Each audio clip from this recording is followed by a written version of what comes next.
बच्चों, ज्ञानदीप में आपका स्वागत है। आज हम पढ़ेंगे निष्ठुर अनुकंपा। निष्ठुर यानी निर्दय, बिना दया का, और अनुकंपा हमदर्दी रखने वाला, दया रखने वाला। तो यहाँ पर जो नाम है निष्ठुर अनुकंपा, निर्दयता के साथ दया रखने वाला। कभी कभी हमें निर्दयी होना पड़ता है और दया भी दिखाना पड़ता है, तो इस कहानी में वही दिखाया गया है। काका कालेकर ने प्रस्तुत कहानी में दिखाया है कि खानदान की इज्जत बचाने के नाम पर चार भाई कोई काम काज नहीं करते। उनके घर आया अतिथि यह स्थिति देखकर उन्हें सबक सिखाता है। वह उनकी मामूली सी आय का स्रोत ही नष्ट कर देता है। अतिथि की यह निष्ठुरता उनका जीवन ही बदल देती है। ये जो लेखक हैं वे बताते हैं कि झूठी शान शौकत के कारण किस प्रकार लोग अपनी ज़िंदगी को है बर्बाद कर देते हैं।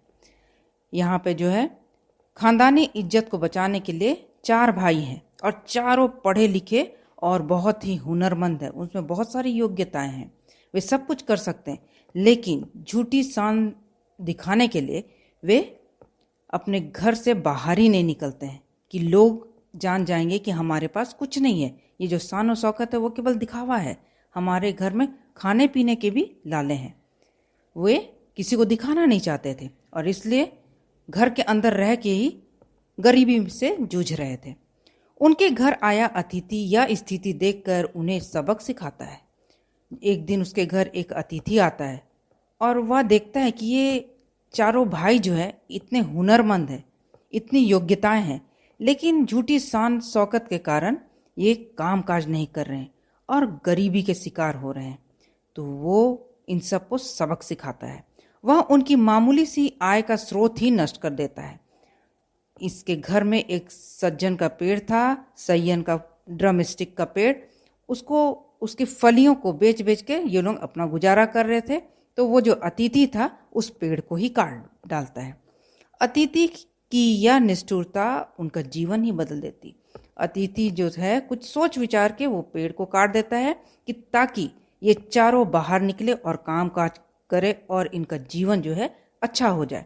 और अतिथि की ये जो निष्ठुरता थी, जिसमें दया प्रेम सब कुछ था, इन चारों का जीवन ही बदल देता है और वो लोग बहुत ही खुशहाल जीवन बिताने लगते हैं। तो चलिए आगे पढ़ते हैं। किसी शहर में एक कुलीन परिवार रहता था। कुलीन यानी ऊंचे कुल का। उसमें चार भाई थे। परिवार की जायदाद और धन दौलत बर्बाद हो चुकी थी। चारों भाई हुनरमंद और पढ़े लिखे थे, फिर भी वे अपनी खानदानी इज्जत के कारण कहीं कोई नौकरी चाकरी या काम धंधा नहीं कर पाते थे। एक बहुत ही कुलीन परिवार था एक शहर में, और उस परिवार में चार भाई थे। चारों ही बहुत हुनरमंद थे, पढ़े लिखे थे।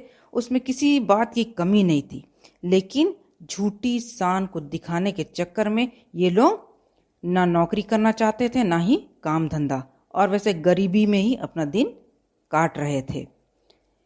घर की स्त्रियों के आभूषण भी वे लुके छुपे कम दामों में बेच चुके थे, और घर की स्त्रियों के जो गहने थे उनको भी इन लोगों ने कम दामों में बेच दिया था, लेकिन वे काम नहीं करना चाहते थे। आखिर वह स्थिति भी आई जब घर में कुछ भी ना बचा और खाने पीने के लाले पड़ने लगे मतलब कमी होने लगी, तरसने लगे, और सब गहना बेच दिया, हर एक घर का सामान बेच दिया, और अब कुछ भी नहीं बचा बेचने के लिए। तो खाने पीने के लाले पड़ने लगे। अब क्या किया जाए? अब सब सोचने लगे कि अब क्या किया जाए भाई, सब तो खत्म हो गया और हम लोग बाहर जाके काम काज भी नहीं करेंगे, इससे हमारे परिवार का नाम खराब होगा। उनके घर के पास बगीचे में सहीजन का एक पेड़ था, ड्रमस्टिक का। उसके फलने का मौसम था। अब घर में एक ड्रमस्टिक का पेड़ था, सहीजन का पेड़ था, वो फलने का मौसम भी आ गया था। लंबी लंबी और हरी हरी सहीजन की फलियां डालियों पर लटक रही थी और पेड़ में बहुत सारा सहजन फला हुआ था। जब शाम जाती और चारों तरफ कुछ सन्नाटा छा जाता, तो उन चारों भाइयों में से कोई एक उस पेड़ पर चढ़ जाता और फलियों को तोड़कर नीचे गिरा देता। जब शाम हो जाता था तो चारों भाइयों में से कोई एक भाई ऊपर चढ़ता और सहजन का जो फल था उसको वो गिरा देता था बेचने के लिए। कुछ रात बीते, एक कुंजड़िन आती। कुंजड़िन सब्जी बेचने वाली सहजन की फलियां खरीद कर ले जाती। और बहुत रात हो जाता तो एक सब्जी बेचने वाली आती और उस फल को खरीद कर ले जाती थी। इससे जो थोड़े से पैसे मिल जाते उन्हीं से उस परिवार का निर्वाह होता। निर्वाह मतलब गुजारा।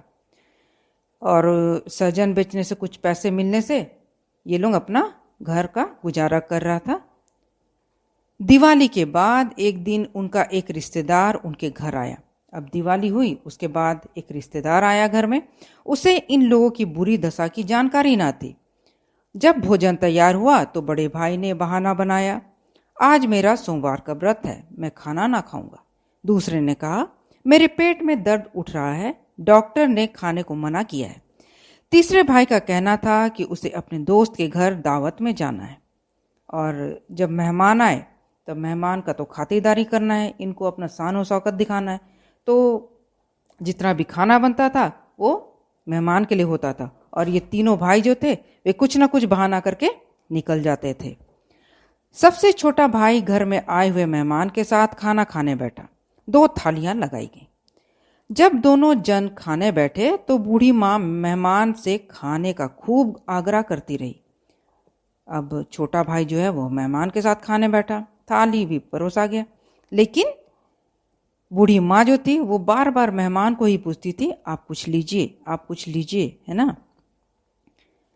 लेकिन उसने अपने छोटे लड़के को जरा भी ना पूछा और अपने छोटे लड़के से वो नहीं पूछती थी और केवल मेहमान से भी निवेदन कर रही थी कि आप और थोड़ा लीजिए।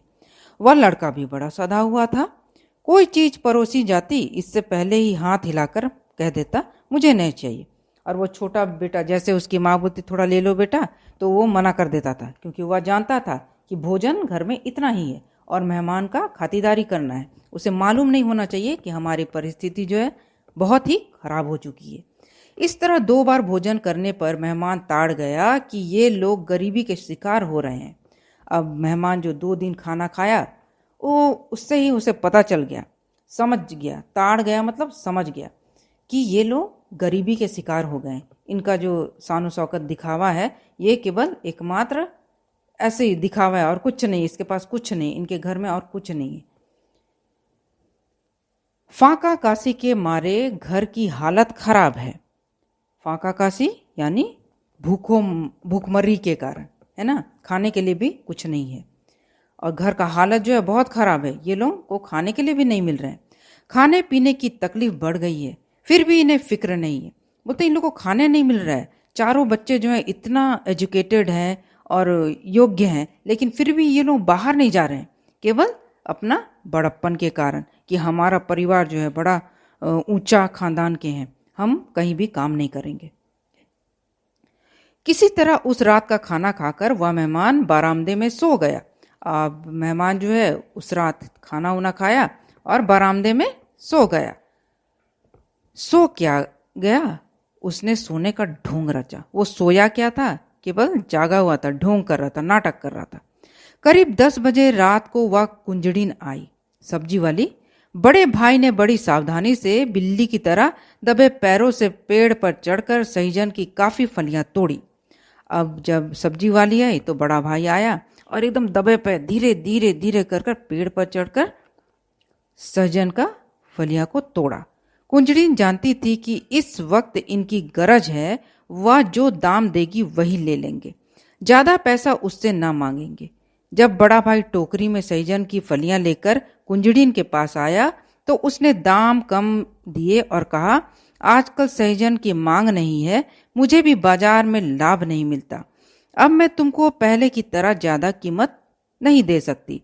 तुम्हारी गर्जन हो तो दाम लो, नहीं तो मैं चली। अब वो जो है सब्जी वाली वो भी जानती थी कि इन लोग का घर का हालात ठीक नहीं है, मैं जितना पैसा दूंगी ये लोग ले लेंगे। तो वो क्या करती है, पहले जितना देती थी उससे भी कम पैसा कर देती है और बोलती है, अगर तुमको ये पैसा तो जचता है, मतलब ठीक लगता है तो लो, न तो मैं जा रही हूँ।